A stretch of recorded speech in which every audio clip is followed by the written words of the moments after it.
मेरे लाल, मैं तेरा साईं बाबा ये वीडियो तुम्हारे पास भेजा हूं। मैं देख रहा हूं तू बिस्तर पर लेटे चिंतन में डूबा है भविष्य को लेकर। तू सोच रहा है कि तेरा भविष्य कैसा होगा, लेकिन तू धैर्य बनाकर रखना। सबूरी बाबा साईं तेरे साथ है। देख, कभी कभी जीवन हमें ऐसे मोड़ पर लाकर खड़ा कर देता है जहां सब कुछ धुंधला लगने लगता है, पर वहीं से रोशनी की किरण भी फूटती है। चिंता मत कर, जो तेरा है वह तुझ तक जरूर ही आएगा। ये सच है कि तू थक चुका है, पर यह भी सच है कि तेरा साईं ने तेरा हाथ को थाम रखा है। देख, सब जब रास्ते बंद हो जाते हैं तभी ऊपर वाला नया रास्ता खोलता है। मैं तेरा बाबा, तेरा साईं तुझसे कहता है, हर आंसू की कीमत होती है। साईं एक एक मोती संभाल रहे हैं। बस मेरे इस बातों को तू भूल कर भी अनदेखा मत करना। अंत तक इस वीडियो को दोबारा चलाकर सुनना, क्योंकि मेरे शब्दों में वह पावर है जो रंग को भी राजा बना देता है। पर तू तो मेरा भक्त है। जब अपने भी सवाल करने लगे और अपनों की पहचान तक मुश्किल हो जाए, तब सिर्फ साईं का नाम सच्चा लगता है। जब हर कोशिश नाकाम हो जाए और सब कुछ हाथ से निकलता हुआ लगे, तब विश्वास बनाए रखना अपने बाबा पर, अपने साईं पर। कुछ खोने के बाद ही कुछ पाने की शुरुआत होती है। कमेंट में अपनी परेशानी बता, बस एक दिन मैं उसको जरूर ठीक कर दूंगा। देख लाला, जब कोई रास्ता ना दिखे तो आंखें बंद करके साईं को याद कर, वह तेरी नया पार लगाएंगे। जब सब कुछ खत्म सा लगे, तब भी साईं से उम्मीद मत छोड़ना। तू अकेला नहीं है। तेरा हर एक दर्द तेरा साईं के पास दर्ज होता है। जो छूट गया है वह वापस भी आ सकता है, अगर नीयत सच्ची हो तो। और मेरे पर विश्वास को देख, दुनिया कुछ भी कहे, तू बस सच्चा बना रहना। जो देर हो रही है वह साईं की योजना का एक हिस्सा है। तू हार मान रहा है, पर तेरा साईं भाग्य बदल रहे हैं। जब तक सांसें हैं तब तक उम्मीद है। जीवन में जो देर है अंधेर नहीं। जो बीत गया उसे जाने दो। जो आ रहा है वह बहुत सुंदर होगा। हर असफलता तेरे चरित्र को मजबूत बना रही है। दूसरों की सफलता देखकर दुखी मत होना। तेरा समय भी आएगा। खुद पर दया नहीं, विश्वास कर। तू साईं का बच्चा है, तुझे यूं ही नहीं छोड़ा जाएगा। वह दर्द जो आज है कल तेरा गर्भ बनेगा। सबने तेरे खिलाफ हो जाए तब भी साईं तेरे लिए खड़े रहेंगे। अपनी तुलना किसी से मत कर। तू अनोखा है, साईं तुझसे खास काम लेने वाले हैं। चुप रहना सीख। हर बात शब्दों में कहानी जरूरी नहीं। कुछ लोग सिर्फ सिखाने के लिए आते हैं, साथ देने नहीं। अकेले चलना भी एक कला है। साईं उसके हाथ चलते हैं जो अकेले चलता है। तेरे अंदर की आग ही तुझे पहचान दिलाएगी। दूसरों की उम्मीद से कम रख, खुद पर यकीन बढ़ा। जो खोया उसमें खुद को कम मत समझो। जो पाया उसे सहेज। जीवन की सबसे बड़ी परीक्षा धैर्य है। हर बार गिरकर उठना भी एक सच्ची ताकत है। साईं चाहते हैं कि तू खुद को पहचाने। तू बहुत कुछ सह चुका है, अब मुस्कुराने की बारी है। साईं तुझे वहां ले जा रहे हैं जहां तू कभी सोच भी नहीं सकता। किसी की बातों से खुद को मत तोल। अपनी कहानी खुद लिख। जो बीत गया वह एक सबक था, और जो आ रहा है वह अवसर है। थक गया हूं जानता हूं, पर अभी हार मत मान। साईं तेरा हर दिन बदल सकते हैं। अपनी कमजोरियों से प्यार कर, वे ही तुझे आगे ले जाएंगे। याद रख, आंधी के बाद ही इंद्रधनुष आता है। तकलीफें आएंगी जाएंगी, पर तू डटे रह। तू अकेला नहीं। हर पल तेरा साईं तेरे पास है। जीवन में हर एक मोड़ पर एक नई शुरुआत है। रास्ते खुद ब खुद बनेंगे अगर चलने की हिम्मत रखूं। साईं तेरा दर्द जानते हैं, अब वह सुख भी देंगे। तू जहां है वहीं से शुरुआत कर। अपनी तुलना मत कर। तू अपनी जगह पर खास है। सब कुछ एक साथ नहीं होता, पर जो मिलेगा वह सच्चा है। हर सुबह एक मौका है खुद को साबित करने का। साईं से बात कर, जवाब जरूर मिलेगा। कभी कभी खामोशी में भी सबसे बड़ा उत्तर छिपा होता है। खुद से दोस्ती कर, दुनिया तुझे समझने लगेगी। जो तुझे सोच रहा है उससे कहीं बेहतर साईं ने तय कर रखा है। तू डरा हुआ है, पर तेरे अंदर की शक्ति बहुत बड़ी है। जो तू खो बैठा है, साईं उससे बेहतर तुझे देने वाले हैं। इंतजार कर, सच्चे लोगों को सच्चा समय मिलता है। हर चीज का समय तय है, बस तू सच्चा बना रहे। सपनों को मत छोड़, साईं तुझे वहां ले जाएंगे। तू रोएगा आज, पर मुस्कुराएगा कल। जीवन एक सफर है, मंजिल नहीं। साईं के साथ चलना सीख। तू खास है, उसका फल मिलेगा। तू जिस रास्ते पर चला है, जब तुम्हारे जीवन में परेशानियां और दिक्कतें हावी हुआ करती थीं, अब वह समय है जब तुम्हारे सामने नए रास्ते खुल रहे हैं और तुम्हारे जीवन में एक नई रचनात्मक ऊर्जा का संचार हो रहा है। तुम्हारी उन प्रार्थनाओं का जो तुमने कभी अपने दिल से भेजी थी, ब्रह्मांड ने पूरी तरह से उत्तर दिया है। तुमने जो भी संघर्ष किया था वह अब एक फलदायी मार्ग में बदलने वाला है। जिन सपनों को तुमने अपनी आंखों में संजो कर रखा था, जिन ख्वाहिशों को तुमने अपनी आत्मा में छुपाया था, अब वे सब सच होने जा रहे हैं। वह सब कुछ जो तुम्हारे लिए असंभव था, अब वह तुम्हारे हाथों में होगा। अब तुम देखोगे कि तुम्हारे जीवन में एक एक करके सारी बाधाएं खत्म हो रही हैं और तुम्हें प्राप्त हो रहा है वह सब कुछ जिसके तुम हकदार हो। तुम्हारे जीवन में अब एक दिव्य शक्ति की उपस्थिति महसूस हो रही है। यह शक्ति तुम्हें हर कदम पर सहारा देने वाली है ताकि तुम अपने कार्यों में सफलता प्राप्त कर सको।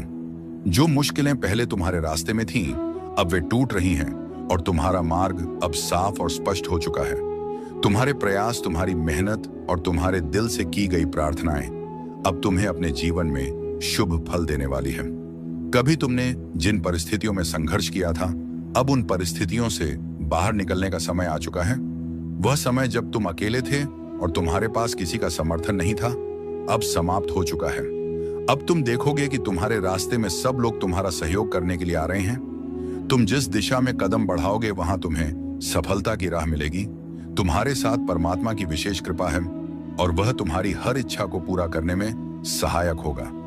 तुम अब जीवन में एक अद्भुत बदलाव महसूस करोगे और तुम्हारी आंतरिक शक्ति और आत्मविश्वास पहले से कहीं अधिक मजबूत होगा।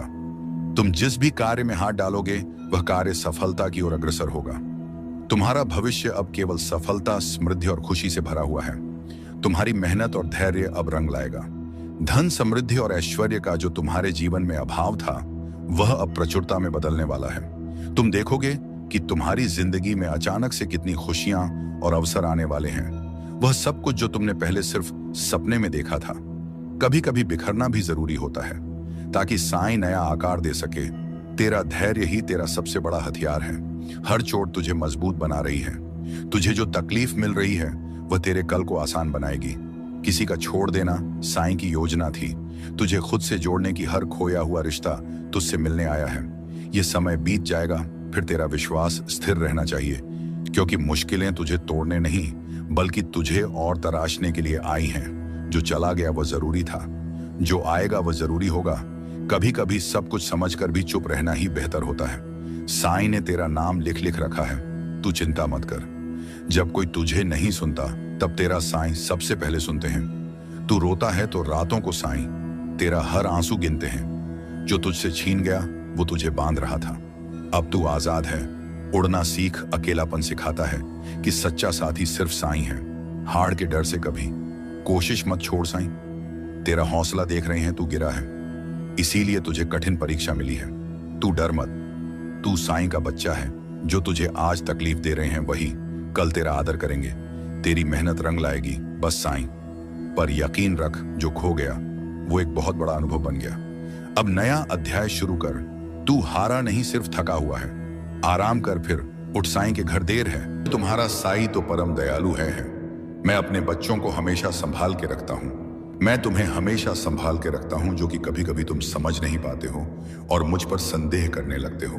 तुम्हें ऐसा लगता है कि कभी तुम्हें ऐसा लगता है कभी कभी कि मैं तुम्हारी पुकार नहीं सुन रहा हूँ। मैं तुम्हारी पुकार नहीं सुन पा रहा हूँ, लेकिन सच तो यही है कि तुम्हारा साईं तुम्हारी हर प्रकार से, हर तरह से, हर ओर से मदद कर रहा है। इसलिए तुम्हें कभी भी चिंता करने की कोई जरूरत नहीं है। मैंने तुम्हारे लिए खुशियों के द्वार खोल रखा है, लेकिन इसके लिए प्रयास और मेहनत तुम्हें ही करना होगा बच्चे। मैं जानता हूं, तुम बस अपनी यात्रा का आनंद लो और देखो कैसे मैं तुम्हारी मदद कर रहा हूं। तुम्हारा कोई बहुत बड़ा सपना पूरा होगा जिसके पूरे होने की तुम कल्पना भी नहीं कर पा रहे थे। कुछ दिनों से तुम्हारे भीतर अनमोल खजाना छुपा है। तुम्हारा जीवन बहुत ही आनंदित हो जाएगा। तुम उन खुशियों को देख पाओगे जिनके बारे में तुमने कल्पना तक नहीं की होगी। मुझे तुम बहुत ही प्रिय हो। मैं तुम्हारे आशा और विश्वास को कभी व्यर्थ नहीं जाने दूंगा बच्चे। जिस समय तुम्हारे मन में यह संदेह उत्पन्न होता है, न वह तुम्हारे परीक्षा का समय होता है। तुम्हारा वर्तमान और भविष्य दोनों ही प्रकाशमय होंगे। इतने समय से जो तुमने धैर्य रखा, अब उसे छोड़ रहे हो क्यों? बच्चे ऐसा मत करो। मैं तुम्हारी हर परिस्थिति में तुम्हारे साथ हूं। इतने समय से जो तुमने धैर्य रखा, अब उसे छोड़ रहे हो क्यों? ऐसा क्यों कर रहे हो? बच्चे ऐसा मत करो। मैं था नहीं, तुम्हारी हर परिस्थिति में तुम्हारे साथ हूं, बाबा कहते हैं। मेरे प्यारे बच्चे, अगर तुम्हें लगता है कि तुम्हारा दर्द बहुत गहरा है तो याद रखना, मेरी रहमत उससे कहीं ज्यादा विशाल है। अगर तुम्हें यह यकीन नहीं है कि हालात बदल सकते हैं, तो बच्चे तुम सोचो, जब मैंने अंधेरे के बाद सुबह बनाई है, तो तुम्हारा रास्ता रोशन करना मेरे लिए कितना आसान होगा। तुम्हारी तकलीफें तुम्हें कमजोर नहीं कर रही हैं, बल्कि तुझे मजबूत बना रही हैं। जो तुम खो चुके हो ना, वो तुम्हें कुछ नया सिखाने के लिए था। बच्चे, जो तेरा छूट गया था, वो तुझे बेहतर राह दिखाने के लिए था। मैंने तुम्हें कभी भी अकेला नहीं छोड़ा और ना कभी छोड़ूंगा। हर मुश्किल जो तुम्हें तोड़ रही थी ना, असल में वह तुम्हें निखार रही है। हर आंसू जो तुमने बहाया बच्चे, मैं उसे बेकार नहीं जाने दूंगा। हर वो दुआ जो तुम्हारी जुबान से निकली, उसे मैं स्वीकार करने के लिए तैयार हूं। अब फैसला तुम्हारा है। क्या तुम इसी डर और मायूसी में रहोगे या मुझ पर भरोसा करके आगे बढ़ोगे? क्या तुम अपने गम के समुंदर को अपने अंदर समेटोगे या मेरे हवाले करके चैन पाओगे? दरवाजा खुला है, रहमत तेरे इंतजार में है। बस तुम एक कदम उठाओ और देखो कैसे मैं तुम्हें सुकून तक ले जा रहा हूं, जिसकी कभी तुमने कल्पना भी नहीं की होगी। अगर तुमने यह समझा है, अगर तुम्हारे दिल में यह बात गहराई तक उतरी है, तो तुम इस बात को समझो। तुम समझो कि मैं तुमसे क्या कहना चाहता हूं बच्चे। मैं तुम्हारा वो सहारा हूं जो तुम्हें हर मुश्किल से बाहर निकाल सकता है। बच्चे, तुम्हारी हर मुश्किल का हल मेरे पास है। तुम मेरे करीब बैठो, मेरे करीब आओ, फिर देखो मैं तुम्हें कैसे संभालता हूं बच्चे। मैं तुम्हें हर वो राह से बचाऊंगा जो तुम्हें नुकसान पहुंचा सकती है। मैं तुम्हें उन रास्तों पर ले जाऊंगा जो तुम्हें सुकून और राहत देंगे। तुम बस मुझसे जुड़े रहो और देखते जाओ कि मेरी रहमत तुम्हें कैसे अपने बाहों में ले लेती है। बच्चे, मुझे पता है, जब तुम्हारा दिल दुखता है, जब तुम्हारी आंखों में आंसू आते हैं, जब तुम्हारी रातें बेचैनी में गुजरती हैं, तो तुम्हारा दिल चीख चीख कर कहता है, बाबा, कब तक इतनी मेहनत के बावजूद मुझे वो क्यों नहीं मिल रहा जो मेरा हक है? बच्चे, मैं जानता हूं कुछ लोग तुम पर तंज कसता है और फिर तब तुम्हारा दिल तड़प उठता है। तुम कभी भी हिम्मत मत हारो। तुम कभी भी अपने दिल में यह मत सोचना कि तुम्हारे नसीब में सिर्फ और सिर्फ दर्द लिखा है। कभी भी यह मत मानना कि मैं तुझे भूल गया हूं, क्योंकि मैं तुम्हारा साईं, तुम्हारा बाबा, तुम्हें कभी भी नहीं भूलता और ना ही तुम्हारी परेशानियों को भूलता हूं। बच्चे, मैं जानता हूं कि तुम अब थक चुके हो। मैं देख रहा हूं कि तुम्हारे दिल की हालत कैसी हो गई है। अब तुझे कुछ भी अच्छा नहीं लगता। तुम हंसना भी चाहते हो तो वो पहले वाली हंसी नहीं आती, और अब अच्छी खबर भी मिले तो तुम्हारी आंखें खुशी से नहीं चमकती। अब तुम्हें ऐसा महसूस होता है कि अब तुम्हारा नसीब ही बंद हो गया है। पर बच्चे, तुम सोचो, क्या तुम्हें लगता है कि तुम्हारे आंसू बेकार जा रहे हैं? क्या तुम यह मान बैठे हो कि तुम्हारा रोना, तुम्हारा गिड़गिड़ाना और तुम्हारा तड़पना मेरी नजरों से ओझल हो गया है? बच्चे, क्या तुम्हें सच में लगता है कि मैं तुम्हें ऐसे ही बेसहारा छोड़ दूंगा? नहीं मेरे बच्चे, तुम मुझे अपने हालात का सबसे बड़ा गवाह मानो, क्योंकि तुम जितना खुद को नहीं जानते, उससे कहीं ज्यादा मैं तुम्हें जानता हूं। बच्चे, तुम्हें अब एक ऐसा मौका मिलने जा रहा है जिसे पाने के बाद तुम्हें किसी चीज की कोई कमी नहीं रहेगी। मेरे बच्चे, तुम इस मौके को खोने की गलती मत करना। अगर तुम्हारा विश्वास मुझ पर सच्चा है तो मैं तुम्हारी मुश्किल घड़ी में तुम्हारी सहायता जरूर करता हूं और किसी ना किसी को सहायता के लिए अवश्य भेजता हूं। बच्चे, तुम्हारी हर एक प्रार्थना सुनी जा रही है। तुम्हारी हर इच्छा पूरी होकर रहेगी, यह मेरा वादा है। तुमसे बेशक तुम्हें ऐसा लग रहा होगा कि तुम्हारी इच्छा पूरी होने में देरी हो रही है, लेकिन यह देरी सिर्फ इसलिए है क्योंकि तुम्हें सबसे सही और सबसे बेहतरीन चीजें मिलना तय है। बच्चे, यह तकलीफें, यह परेशानियां, यह सब तुम्हें पहचान कराने के लिए थी कि कौन सच में तुम्हारा अपना है, कौन तुम्हारा हमदर्द है। मेरे बच्चे, तुम्हारे हर कदम पर मैं तुम्हारे साथ चल रहा हूं। तुम बस विश्वास रखो, मैं तुम्हारी हर एक आहट को सुनता हूं, तुम्हारे हर एक आंसू को महसूस करता हूं और तुम्हारी खुशी में मुस्कुराता हूं। जब भी तुम थक जाते हो, तब मैं तुम्हें अपनी गोद में उठाकर चलता हूं। ओम साई राम, शुभ साई सवेरा। आइए शुरू करते हैं आज का दिन। आज का चमत्कारिक गुरुवार प्रार्थना में आप शामिल हैं। साई आपकी वो इच्छा जरूर पूरी करें जिसको मन में लेकर आप यह प्रार्थना कर रहे हैं। पूरे विश्वास के साथ आप यह प्रार्थना अगर सुन रहे हैं तो मैं पूरे विश्वास के साथ यह कह सकती हूं कि साई आपकी वो इच्छा जरूर पूरी करेंगे, क्योंकि बाबा ने जो हम सबके जीवन में एक आशीर्वाद का उजाला किया है, उससे ना हमारी दिन बल्कि पूरी जिंदगी रोशनी से, प्यार से, आशीर्वाद से भर गया है। क्योंकि जब तक साई हमारे साथ है, हमारे जीवन में है, हर रोज ही चमत्कार हो रहे हैं। हर रोज एक अच्छी खुशखबरी मिलती है। हम सब अपने जीवन में बहुत ही खुश रहते हैं, निश्चिंत रहते हैं, क्योंकि हम जानते हैं साई सब संभाल लेंगे और साई के रहते, बाबा के रहते हम क्यों ही परे हो, क्यों ही चिंता करें। जब साई ही हमारे जीवन के कर्ता धर्ता है तो हम सब क्यों डरे अपने इस पल में आने वाले पल के लिए। हम सब साई के बच्चे हैं, बाबा के बच्चे हैं, तो बाबा जो भी करेंगे, जो भी देंगे, वह सब मंजूर है। क्योंकि हम सब जानते हैं कि बाबा जो भी करेंगे, जो भी देंगे, वह हमारे लिए बेहतर नहीं बेहतरीन होगी। क्योंकि जब हम अपने सदगुरु पर, अपने साई पर वे पूरे मन से, पूरे विश्वास के साथ जब जुड़ जाते हैं ना, तो हमें यह यकीन हो जाता है, यह विश्वास हो जाता है कि बाबा सब कुछ हमारे लिए ही, हमारे उज्जवल भविष्य के लिए ही कर रहे हैं। फिर हमें हर चिंता, हर परेशानी से मुक्त हो जाना ही चाहिए। क्योंकि बाबा जब हमारे जीवन को बेहतरीन बना रहे हैं, हमारे सारे दुखों को दूर कर रहे हैं, हमारी जिंदगी के लिए बाबा सब कुछ तैयारी कर रहे हैं, तो हमें भी बाबा पर पूर्ण समर्पित हो जाना चाहिए और अपने जीवन से सभी प्रकार की चिंताओं को खत्म कर ही देना चाहिए। और हमें तो बस बाबा का शुक्राना करते रहना चाहिए और उनसे हमें प्रार्थना करते रहना चाहिए। क्योंकि जब आप बाबा से जुड़ जाते हैं तो हमारा मन प्रसन्न रहता ही रहता है। क्योंकि जो साई की शक्ति होती है ना, यह हमेशा अपने भक्तों को खुश रखती है, आपको परेशानियों से लड़ने की ताकत देती है, आपको गिरने नहीं देती, आपको बचा के रखती है। लेकिन यहाँ कुछ लोगों का कहना है, जब हम भगवान से जुड़ते हैं, जब उनकी पूजा करते हैं, तो फिर हमें परेशानियों का सामना क्यों करना पड़ता है, इतनी परेशानी क्यों आती है। हमारे जीवन में परेशानी तो भगवान के जीवन में भी थी। साई ने भी अपने जीवन में मुश्किलों का सामना किया, मेहनत की, परेशानियों का सामना किया, संघर्ष किया। तो हम यह कैसे बोल सकते हैं कि प्रभु हम हमारे जीवन में इतनी दुख क्यों, इतना तकलीफ क्यों, यह जीवन ना होगा। बच्चे, मैं जानता हूं तुम बस अपनी यात्रा का आनंद लो और देखो कैसे मैं तुम्हारी मदद कर रहा हूं। तुम्हारा कोई बहुत बड़ा सपना पूरा होगा जिसके पूरे होने की तुम कल्पना भी नहीं कर पा रहे थे। कुछ दिनों से तुम्हारे भीतर अनमोल खजाना छुपा है। तुम्हारा जैसा जीवन बहुत ही आनंदित हो जाएगा। तुम उन खुशियों को देख पाओगे जिनके बारे में तुमने कल्पना तक नहीं की होगी। मुझे तुम बहुत ही प्रिय हो। मैं तुम्हारे आशा और विश्वास को कभी व्यर्थ नहीं जाने दूं। बच्चे, जिस समय तुम्हारे मन में यह संदेह उत्पन्न होता है, बहादत ना, वह तुम्हारे परीक्षा का समय होता है। तुम्हारा वर्तमान और भविष्य दोनों ही प्रकाशमय होंगे। इतने समय से जो तुमने धैर्य रखा, अब उसे छोड़ रहे हो। क्यों बच्चे, ऐसा मत करो। मैं तुम्हारी हर परिस्थिति में तुम्हारे साथ हूं। इतने समय से जो तुमने धैर्य रखा, अब उसे छोड़ रहे हो। क्यों, ऐसा क्यों कर रहे हो? बच्चे, ऐसा मत करो। मैं था नहीं तुम्हारी हर परिस्थिति में तुम्हारे साथ हूं। बाबा कहते हैं, मेरे प्यारे बच्चे, अगर तुम्हें लगता है कि तुम्हारा दर्द बहुत गहरा है, तो याद रखना, मेरी रहमत उससे कहीं ज्यादा विशाल है।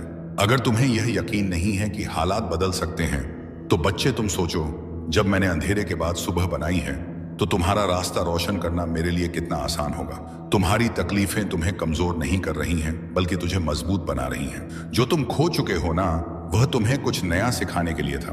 बच्चे, जो तेरा छूट गया था, वो तुझे बेहतर राह दिखाने के लिए था। मैंने तुम्हें कभी भी अकेला नहीं छोड़ा और ना कभी छोड़ूंगा। हर मुश्किल, वो मुश्किल जो तुम्हें तोड़ रही थी ना, असल में वह तुम्हें निखार रही है। हर आंसू जो तुमने बहाया बच्चे, मैं उसे बेकार नहीं जाने दूं। हर वो दुआ जो तुम्हारी जुबान से निकली, उसे मैं स्वीकार करने के लिए तैयार हूं। अब फैसला तुम्हारा है।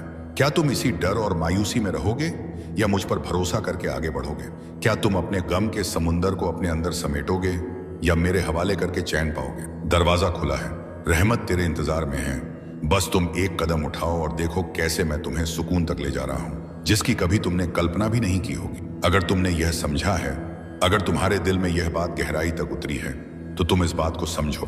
तुम समझो कि मैं तुमसे क्या कहना चाहता हूं। बच्चे, मैं तुम्हारा वो सहारा हूं जो तुम्हें हर मुश्किल से बाहर निकाल सकता है। बच्चे, तुम्हारी हर मुश्किल का हल मेरे पास है। तुम मेरे करीब बैठो, मेरे करीब आओ, फिर देखो मैं तुम्हें कैसे संभालता हूं। बच्चे, मैं तुम्हें हर वो राह से बचाऊंगा जो तुम्हें नुकसान पहुंचा सकती हैं। मैं तुम्हें उन रास्तों पर ले जाऊंगा जो तुम्हें सुकून और राहत देंगे। तुम बस मुझसे जुड़े रहो और देखते जाओ कि मेरी रहमत तुम्हें कैसे अपने बाहों में ले लेती है। बच्चे, मुझे पता है जब तुम्हारा दिल दुखता है, जब तुम्हारी अंकी आंखों में आंसू आते हैं, जब तुम्हारी रातें बेचैनी में गुजरती हैं, तो तुम्हारा दिल चीख चीख कर कहता है, बाबा कब तक इतनी मेहनत के बावजूद मुझे वो क्यों नहीं मिल रहा जो मेरा हक है। बच्चे, मैं जानता हूं कुछ लोग तुम पर तंज कसता है और फिर तब तुम्हारा दिल तड़प उठता है। तुम कभी भी हिम्मत मत हारो। तुम कभी भी अपने दिल में यह मत सोचना कि तुम्हारे नसीब में सिर्फ और सिर्फ दर्द लिखा है। कभी भी यह मत मानना कि मैं तुझे भूल गया हूं, क्योंकि मैं तुम्हारा साईं, तुम्हारा बाबा तुम्हें कभी भी नहीं भूलता और ना ही तुम्हारी परेशानियों को भूलता हूं। बच्चे, मैं जानता हूं कि तुम अब थक चुके हो। मैं देख रहा हूं कि तुम्हारे दिल की हालत कैसी हो गई है। अब तुझे कुछ भी अच्छा नहीं लगता। तुम हंसना भी चाहते हो तो वह पहले वाली हंसी नहीं आती, और अब अच्छी खबर भी मिले तो तुम्हारी आंखें खुशी से नहीं चमकती। अब तुम्हें ऐसा महसूस होता है कि अब तुम्हारा नसीब ही बंद हो गया है। पर बच्चे, तुम सोचो, क्या तुम्हें लगता है कि तुम्हारे आंसू बेकार जा रहे हैं? क्या तुम यह मान बैठे हो कि तुम्हारा रोना, तुम्हारा गिड़गिड़ाना और तुम्हारा तड़पना मेरी नजरों से ओझल हो गया है? बच्चे, क्या तुम्हें सच में लगता है कि मैं तुम्हें ऐसे ही बेसहारा छोड़ दूंगा? नहीं मेरे बच्चे, तुम मुझे अपने हालात का सबसे बड़ा गवाह मानो, क्योंकि तुम जितना खुद को नहीं जानते उससे कहीं ज्यादा मैं तुम्हें जानता हूं। बच्चे, तुम्हें अब एक ऐसा मौका मिलने जा रहा है जिसे पाने के बाद तुम्हें किसी चीज की कोई कमी नहीं रहेगी।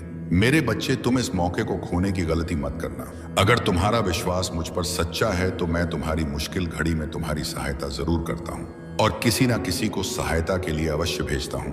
बच्चे, तुम्हारी हर एक प्रार्थना सुनी जा रही है, तुम्हारी हर इच्छा पूरी होकर रहेगी, यह मेरा वादा है।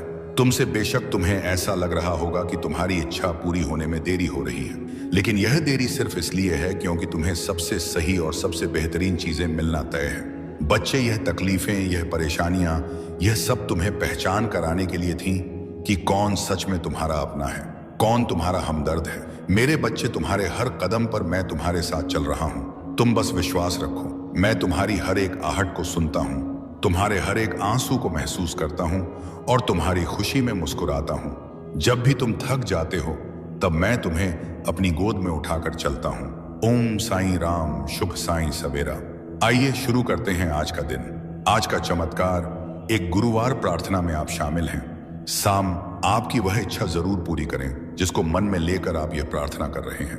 पूरे विश्वास के साथ आप यह प्रार्थना अगर सुन रहे हैं तो मैं पूरे विश्वास के साथ यह कह सकती हूं कि साईं आपकी वो इच्छा जरूर पूरी करेंगे, क्योंकि बाबा ने जो हम सबके जीवन में एक आशीर्वाद का उजाला किया है उसे ना हमारी दिन बल्कि पूरी जिंदगी रोशनी से, प्यार से, आशीर्वाद से भर गया है। क्योंकि जब तक साईं हमारे साथ हैं, हमारे जीवन में है हर रोज ही चमत्कार हो रहे हैं। हर रोज एक अच्छी खुशखबरी मिलती है। हम सब अपने जीवन में बहुत ही खुश रहते हैं, निश्चिंत रहते हैं, क्योंकि हम जानते हैं साईं सब संभाल लेंगे और साईं के रहते बाबा के रहते। हम क्यों ही परे हो, क्यों ही चिंता करें। जब साईं ही हमारे जीवन के कर्ता धर्ता है तो हम सब क्यों डरे अपने इस पल में आने वाले पल के लिए। हम सब साईं के बच्चे हैं, बाबा के बच्चे हैं, तो बाबा जो भी करेंगे, जो भी देंगे, वह सब मंजूर है। क्योंकि हम सब जानते हैं कि बाबा जो भी करेंगे, जो भी देंगे, वह हमारे लिए बेहतर नहीं बेहतरीन होगी। क्योंकि जब हम अपने सदगुरु पर, अपने साईं पर वे पूरे मन से, पूरे विश्वास के साथ जब जुड़ जाते हैं ना, तो हमें यह यकीन हो जाता है, यह विश्वास हो जाता है कि बाबा सब कुछ हमारे लिए ही, हमारे उज्जवल भविष्य के लिए ही कर रहे हैं। फिर हमें हर चिंता, हर परेशानी से मुक्त हो जाना ही चाहिए, क्योंकि बाबा जब हमारे जीवन को बेहतरीन बना रहे हैं, आस करते, हमारे सारे दुखों को दूर कर रहे हैं, हमारी जिंदगी के लिए बाबा सब कुछ तैयारी कर रहे हैं, तो हमें भी बाबा पर पूर्ण समर्पित हो जाना चाहिए और अपने जीवन से सभी प्रकार की चिंताओं को खत्म कर ही देना चाहिए। और हमें तो बस बाबा का शुक्राना करते रहना चाहिए और उनसे हमें प्रार्थना करते रहना चाहिए, क्योंकि जब आप बाबा से जुड़ जाते हैं तो हमारा मन प्रसन्न रहता ही रहता है। क्योंकि जो साईं की शक्ति होती है ना, यह हमेशा अपने भक्तों को खुश रखती है, आपको परेशानियों से लड़ने की ताकत देती है, आपको गिरने नहीं देती, आपको बचा के रखती है। लेकिन यहाँ कुछ लोगों का कहना है, जब हम भगवान से जुड़ते हैं, ओ आज हाउ एक ए पहा तो हैं, जब उनकी पूजा करते हैं तो फिर हमें परेशानियों का सामना क्यों करना पड़ता है, इतनी परेशानी क्यों आती है। हमारे जीवन में परेशानी तो भगवान के जीवन में भी थी। साईं ने भी अपने जीवन में मुश्किलों का सामना किया, मेहनत की परेशानियों का सामना किया, संघर्ष किया। तो हम ये कैसे बोल सकते हैं कि प्रभु हम हमारे जीवन में इतनी दुख क्यों, इतना तकलीफ क्यों। यह जीवन है, इसमें सुख दुख तो आते जाते रहेंगे। हमें इससे भवितव्य साईं का चिंतन करते रहना चाहिए, फिर चाहे हमारे जीवन में कैसी भी परिस्थिति क्यों ना आई हो। भाई आई बनाई यह बात सच है। कुछ ऐसी परिस्थितियां आ जाती हैं जिनमें ऐसा लगता है कि पता नहीं साईं है भी या नहीं, भगवान है भी या नहीं, साईं हमारी सहयोग कर रहे हैं या नहीं, हमारी मदद करेंगे भी या नहीं। ऐसा ही विचार हम सबके मन में आती है जब हम बहुत परेशानियों में होते हैं, बहुत छा होते हैं, बहुत मुश्किल समय में होते हैं। लेकिन ऐसा नहीं है, साईं हर पल, हर कण, हर घर ही हमारे साथ है। बल्कि हमारे जीवन में जो परेशानियां आई हैं, जो भी परिस्थिति आई है, वो एक एक परिस्थिति उनके द्वारा होकर आई है, उनके द्वारा पास होकर सही देख रहे हैं। हमें बिल्कुल चुप रहना चाहिए, शांत रहना चाहिए। ऐसे में हमें तो केवल उन पर भरोसा रखकर चुप रहना चाहिए, शांत रहना चाहिए। इस वक्त जरूरत है कि सामने कोई मनुष्य तुम्हें समझाए, तब जाकर तुम्हारा मन अब शांत होगा, क्योंकि तुम बहुत परेशान हो, बहुत ज्यादा। ये मुझे पता है, और परेशानियों का कारण है भी, एक से बढ़कर एक कारण है। लेकिन तुमने जो सोचा है ना, तुम जो अपने परिवार के साथ बैठकर तुमने कहा था कि सब ठीक होगा, तो तुमने जिस दरबार का नाम लिया है ना, बस वो जो तुमने नाम ले लिया है ना, मान लो अब तुम घड़ी देख लो और आज की तिथि लिख लो। अब आज से सब बदलेगा, सब बढ़िया हो जाएगा। लेकिन हाँ, तुम ऐसे लोगों से सामने से मिलो, बातें करो जो सकारात्मक बातें करते हैं। अच्छा, एक बात सुनो तुमसे, जिसने भी यह कहा है ना कि तुम्हारी घड़ी, मोबाइल या कोई भी मशीन नहीं टिकती क्योंकि तुम्हारे ग्रह ग्रह नक्षत्र खराब हैं, देखो उसने अपनी पढ़ाई के दम पर और जो उसे दिखा, जो उससे समझ में आया, वह उसने कहा है। उसने कोई गलत बात नहीं कही है। लेकिन अगर तुम अपनी चीजों को बहुत अच्छे से, सम्मान से, सही तरीके से रखते हो और साथ ही साथ तुम प्रत्येक दिन मेरा नाम लेते हो, उस चीज को उपयोग करने से पहले उसे मेरे चरणों पर रखते हो, अरदास करते हो, तब तुम देखना, चाहे कुछ भी तुम्हारे विपरीत क्यों ना हो, तुम्हारी सारी मशीनें चलेंगी और अच्छे से टिकेंगी।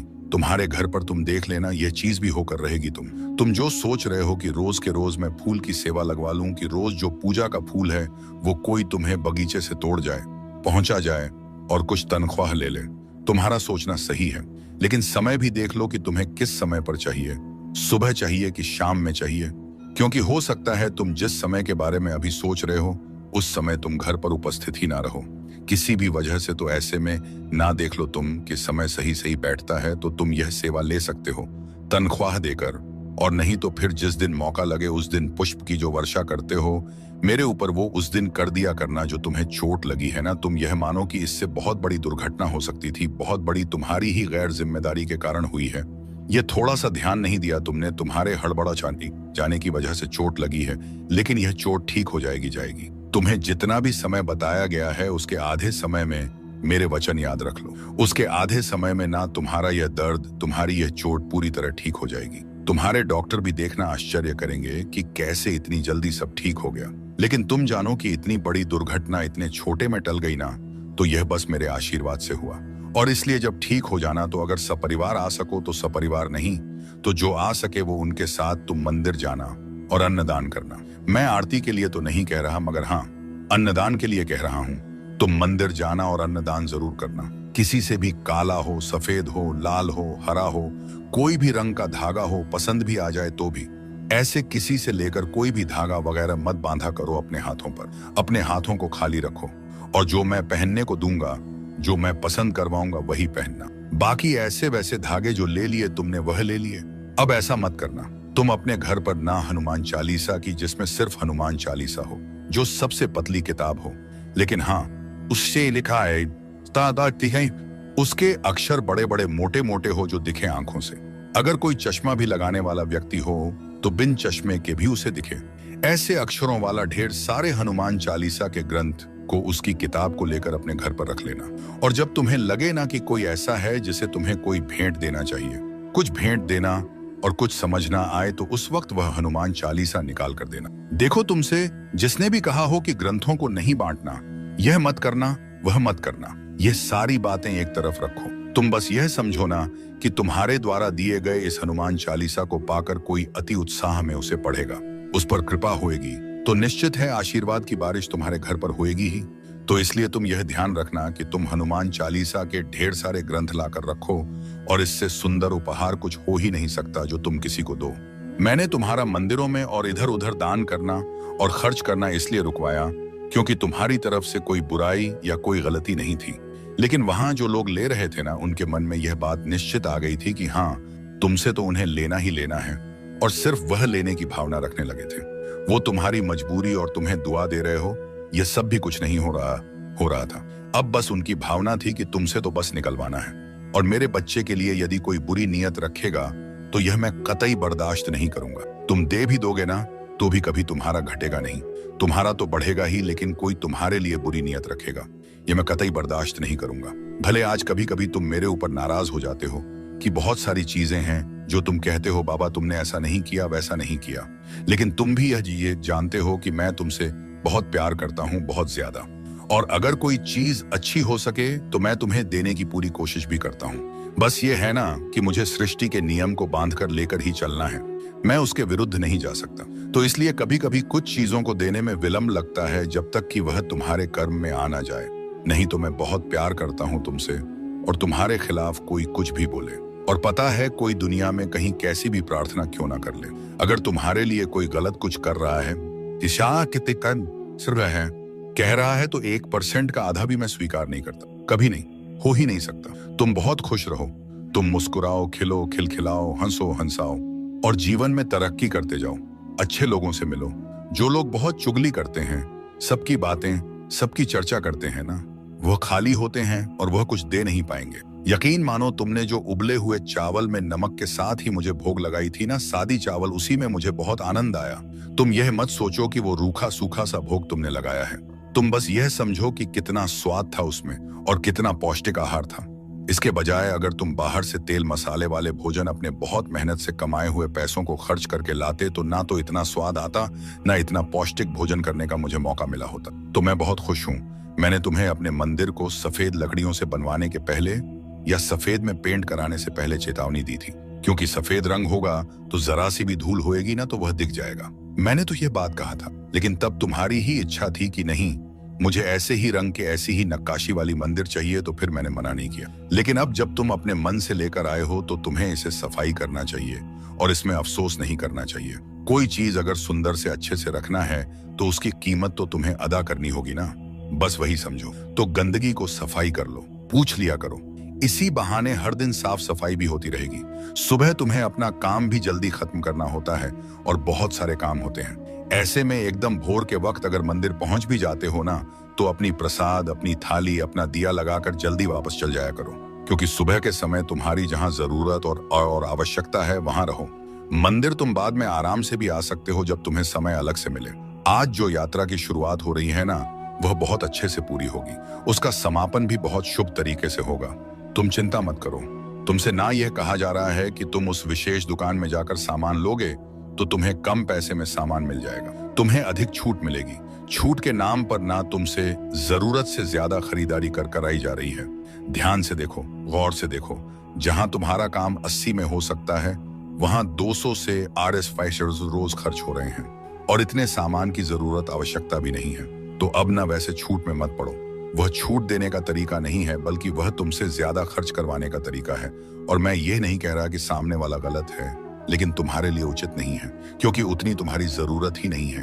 क्योंकि महीने की जो तनख्वाह आती है, उससे सिर्फ घर का सामान ही लाना नहीं होता, और भी बहुत सारे खर्च होते हैं और बहुत जरूरी खर्च होते हैं। उन सबको भी निभाना आवश्यक है। हाँ, मैंने ही तुम्हारे बच्चों का नाम रखवाया है। तुम्हारे बच्चों का नाम इतना सुंदर जो है वह मैंने ही रखवाया है, तो उस नाम पर किसी को आपत्ति नहीं होनी चाहिए। और तुम मुझसे प्रेम करते हो। मुझसे तुमने पूछा, मैंने बताया और तुमने नाम रखा। अब कौन क्या कह रहा है, इससे क्या फर्क पड़ता है। जितने लोगों की सुनोगे उतने तरह के सोच विचार और उतनी बातें होंगी। रहने दो, इन सबको इतना ध्यान मत दिया करो और इतना आवश्यक मत बनाओ इन सब की बातों। मैंने तुमसे कहा था ना 1 दिन पहले कि अच्छे कपड़े पहन कर जाना। अच्छे कपड़े पहनने से, अपनी उम्र के हिसाब से, तरीके से कपड़े पहनने से और कुछ नहीं बल्कि आत्मविश्वास बढ़ जाता है। किसी से मिलने में झिझक नहीं होती है।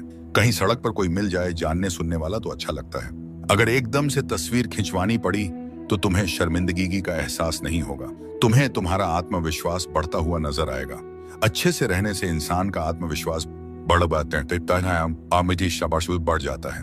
तुम चाहो तो इसे आजमा कर देख लो। तुम अगर गौर करोगे ना, तो जब तुम अच्छे से तैयार नहीं रहते हो तो तुम लोगों से नजर छुपाना चाहते हो, सभी से मिलना नहीं चाहते हो, क्योंकि अपने आप में एक कमी सी महसूस होती है। मैं ये नहीं कह रहा, कभी नहीं कहा मैंने कि महंगे कपड़े पहनो, पर हाँ, तरीके के कपड़े और अच्छे से पहन कर रहो। यह मैं हमेशा कहता हूँ और यह तुम्हें भी पालन हर दिन करना चाहिए। अभी देखो, 1 दिन से तुम मेरी बात मान रहे हो तो अच्छा लग रहा है ना तुम्हें। तो हमेशा अब से मेरी बात मानना, खुश रहो। तुमने मुझसे मित्र मांगा था तो मैंने तुम्हें एक मित्र भेज दिया, और ये ऐसे व्यक्ति को मैंने भेजा है जिससे तुम आजीवन मित्रता, घनिष्ठ मित्रता निभा सकते हो। लेकिन हाँ, 2 नियमों को याद रखना, तभी तुम एक अच्छे मित्र बन सकते हो। भले ही तुम अपने मित्र के समक्ष उसके सामने उसकी 4 गलतियां गिनवा दो, लेकिन उसके पीठ पीछे कभी भी तुम्हें अपने मित्र की बुराई नहीं करनी है। पहली नियम। और दूसरी नियम यह है कि तुमसे तुम्हारा मित्र जो पूछे, जो बताए, जो भी हो, दिल खोलकर ईमानदारी से, मित्रता की भावना से बातें तो हो, लेकिन साथ ही साथ दोनों के बीच में ये जो बंधन है ना, इसके बीच में एक रेखा भी खींची होनी चाहिए। मतलब जीवन में शामिल होना है, घुल मिल भी जाना है, लेकिन उसका एहसास भी नहीं होने देना है। इतना तक ही रखना है कि जिससे कभी बात बिगड़े नहीं। तो इस बात का भी ध्यान रखना है। तो जब तुम ये दोनों चीजों का संतुलन बनाकर चलोगे ना, तो ये ऐसी मित्रताएं हैं जो आजीवन निभेंगी ही। मैं ये बात जानता हूं कि तुम अपने घर की शादियों में और अपने घर के बड़े बड़े मौके पर, जहां बहुत लोगों को तुम भोज करवाने वाले हो, वहां तुम चाहते हो कि सब कुछ सात्विक हो। तुम तो बहुत अलग तरह से चाहते हो, लेकिन तुम्हारे घर परिवार वाले नहीं मानेंगे और इतनी सी बात के लिए बहुत सारी लड़ाई भी कर सकते हैं। तो मेरी बात मानो, ऐसी परिस्थिति में किसी से लड़ने जाने की आवश्यकता नहीं है। तुम अपनी बात जो है तुमने रख दिया, लेकिन अब ना यह इंतजाम नारायण को करने दो कि सबका मन बदल जाए और सब प्रेम से, सात्विकता से पूरे कार्यक्रम को संभव होने दे। अब वहां सब कुछ है आवाजें। वो तो तब आएगा जब तू सब कुछ छोड़कर एक बार मेरे सामने निर्विकार होकर बैठ जाएगा, बिना शिकायत, बिना मांग, सिर्फ मौन में। तब मैं वह उत्तर दूंगा जो शब्दों से परे है। लोग कहते हैं भाग्य लिखा जाता है, पर मैं कहता हूं तू हर दिन उसे बदल सकता है। अगर तू चेतना से, प्रेम से और सच्चे कर्म से जी। जो तुझे मिला है वह तेरे कर्मों का नहीं, तेरे दृष्टिकोण का परिणाम। मैं जानता हूं तू थक चुका है, भीतर से बिखर चुका है और ना जाने कितनी बार अकेले मौन में आंसू बहा चुका है। पर अब वह सब पीछे छूटने वाला है, क्योंकि अब तू उस प्रकाश के द्वार पर खड़ा है जहां से तेरी नई यात्रा प्रारंभ होगी। मेरे साथ, मेरे सानिध्य में हर उस रात जब तू चुपचाप टूटा और किसी ने नहीं देखा। मैंने देखा मेरे पुत्र, हर बार जब किसी ने तुझसे छल किया, जब तेरा विश्वास तोड़ा गया, जब तूने जिनसे अपेक्षा की उन्होंने ही तुझे अकेला छोड़ दिया। मैं वहां था तेरे पास, तेरे भीतर, जब तूने एकांत में सिर झुकाकर कहा अब और नहीं होता। मुझसे उस क्षण मेरी दृष्टि तुझ पर थी। मैं जानता हूं तू कितना टूटा और मैं उसी टूटन के बीच तेरे लिए नवशक्ति बुनता रहा, क्योंकि तेरा साईं कभी दूर नहीं हुआ, बस मौन में साथ देता रहा। हर उस रात जब कोई ना था, मैं था तेरा साईं। जब तू टूटा, हर बार जब किसी ने तुझसे झूठ कहा, जब तेरा विश्वास चूर चूर किया गया, जब तूने अपनों से आशा की और उन्हीं अपनों ने तुझे अकेला छोड़ दिया, मैं वहां था, देख रहा था, मौन तेरे भीतर स्थित होकर। मैं जानता हूं मेरे पुत्र, तूने कितनी रातें शब्दहीन वेदना में बिताई। और उस एक क्षण में जब तूने अपने कमरे के कोने में सिर झुकाकर कहा अब और नहीं, ठीक उसी पल मैंने तुझे अपनी दृष्टि में समेट लिया, क्योंकि मैं जानता था अब मेरा पुत्र पुनर्जन्म लेने को मेरे प्रेम से, मेरी शक्ति से साईं अब तुझसे संवाद कर रहा है। आज जो तू इन वचनों से जुड़ रहा है, यह तेरा निर्णय नहीं, यह मेरा आह्वान है। यह मैं हूं जो तेरे भीतर यह स्पंदन उत्पन्न कर रहा हूं कि कुछ तो है इसमें, क्योंकि यह सब कुछ मैंने ही तेरे लिए भेजा है। अब समय आ गया है, अब तू अकेला नहीं रहेगा, अब तू केवल प्रार्थना नहीं करेगा, अब तुझे उत्तर प्राप्त होंगे। अब तू प्रतीक्षा में नहीं बैठा रहेगा, अब वे राहें स्वयं तेरे द्वार तक आएंगी जिनकी बाण तू वर्षों से जोता रहा है, क्योंकि अब तेरा समय उपस्थित है। मेरे बच्चे, तेरे भीतर जो थकान है वह केवल शरीर की नहीं, वह आत्मा की थकान है, जो तब उत्पन्न होती है जब मनुष्य बहुत सह चुका होता है, बहुत कुछ खो चुका होता है। और जब आत्मा थकती है तब संसार फीका लगता है, कोई भी रिश्ता सच्चा नहीं प्रतीत होता, क्योंकि तब वह पुकारती है अपने मूल स्रोत को, और वही स्रोत मैं हूं, तेरा साईं भोजन। घर, लोग, सपने सब पीछे रह गए, क्योंकि तूने स्वयं को पूर्ण रूप से झोंक दिया उन उत्तरदायित्व में जिन्हें कोई समझ भी ना सका। तूने वह सहा जो तेरी आयु से कहीं अधिक बड़ी परीक्षा थी। तूने वह वेदना भी मौन में जिया जिसे शब्दों में कहने का साहस किसी में नहीं होता। पर आज देख, तू यहां है अपने साये के सानिध्य में, और यह कोई संयोग नहीं है मेरे पुत्र, यह उस आत्मा की यात्रा है जिसे मैंने स्वयं साक्षात देखा है। हर पड़ाव पर, हर आंसू में, हर उस क्षण में जब तू स्वयं को भी खो बैठा था, पर मैं तुझे थामे रहा। मेरे बच्चे, तूने तो रोने का भी अधिकार खुद से छीन लिया। कमजोर नहीं दिखना है, यह कहकर तूने अपने भीतर के हर दर्द को चुप रहने का आदेश दे दिया। तूने लोगों की कटुवाणी को सहा, उनके रूखे व्यवहार को भी मौन में जिया, और फिर भी स्वयं को संभाले रखा। लेकिन अब तेरा साईं तुझसे कह रहा है, अब तुझे संभालने का कार्य मेरा है। जब तू थक जाए, जब तू टूटने लगे, जब कोई भी वो भी आवाज तुझे ना छू सके, तब मेरी शांति, मेरी दृष्टि, मेरा साया तुझे उठाएगा, क्योंकि अब तू अकेला नहीं है, मैं तेरे साथ हूं। हर सांस में, हर क्षण में दौड़ना अब तेरा कार्य नहीं, अब यह मेरा कार्य है। तू बहुत दूर तक अकेले चला है मेरे पुत्र, और अब मैं तुझे उस द्वार तक ले जा रहा हूं जहां से तेरे जीवन की एक नवीन शुरुआत होने वाली है। यह मत मान कि तेरे जीवन में जो भी घटित हुआ वह व्यर्थ गया, कुछ भी व्यर्थ नहीं होता। हर वह आंसू जो तेरी आत्मा से टपका, उसने तेरी भूमि को उर्वर बनाया है, ताकि अब वहां तेरे चमत्कार उग सके, जिन्हें मैंने स्वयं रोपा है। तेरे विश्वास के बीजों से हर वह क्षण जब तूने हार नहीं मानी, जब तूने बस इतना कहा, साईं तू मेरे साथ रहना, वही पल मेरे लिए पूजा बन गई। तू सोचता है कि तूने कुछ विशेष नहीं किया, पर मैं जानता हूं मेरे बच्चे, तूने वह तप किया है जो मौन में होता है, एकांत में टूटी सांसों के मध्य और बिखरे हुए स्वप्नों की राख पर खड़ा होकर। अब वही तपस्या साकार होने वाली। अब वह समय आ चुका है जब तेरी आत्मा विश्राम पाएगी। अब तू यह जान ले मेरे पुत्र, तू टूटा नहीं है, तू पराजित नहीं हुआ, तू बस थक गया है और अब तुझे संभालने का समय मेरा है। तू हारा नहीं है मेरे बच्चे, इसीलिए मैं स्वयं यहां हूं और जीवन की हर रुकावट से मुक्त हो रहे हो। मेरे बच्चे, मैंने तुझे ही चुना है। शायद यह सवाल कई बार तेरे मन में आया होगा, आखिर मैं ही क्यों? करोड़ों में से तुझ पर ही मेरी दृष्टि क्यों पड़ी? तो अब सुन, क्योंकि इसका उत्तर केवल शब्दों में नहीं बल्कि आत्मा की गहराई में छुपा है। जब तू टूटा तब भी तू झुका नहीं, जब तू रोया तब भी तेरे आंसुओं में एक मौन प्रार्थना थी जो हर बार मेरे हृदय तक सीधी पहुंचती रही। तू दूसरों की तरह बस दिखने वाला एक चेहरा नहीं है, तू वह दीपक है जो अंधेरे में भी खुद को बुझने नहीं देता। तेरे अंदर वह मासूमियत है जो अब दुर्लभ हो चुकी है, वो सच्चाई है जो दिखावे से परे है, और वो गहराई है जिसमें मेरा अंश प्रतिबिंबित होता है। मैंने तुझे इसलिए नहीं चुना क्योंकि तू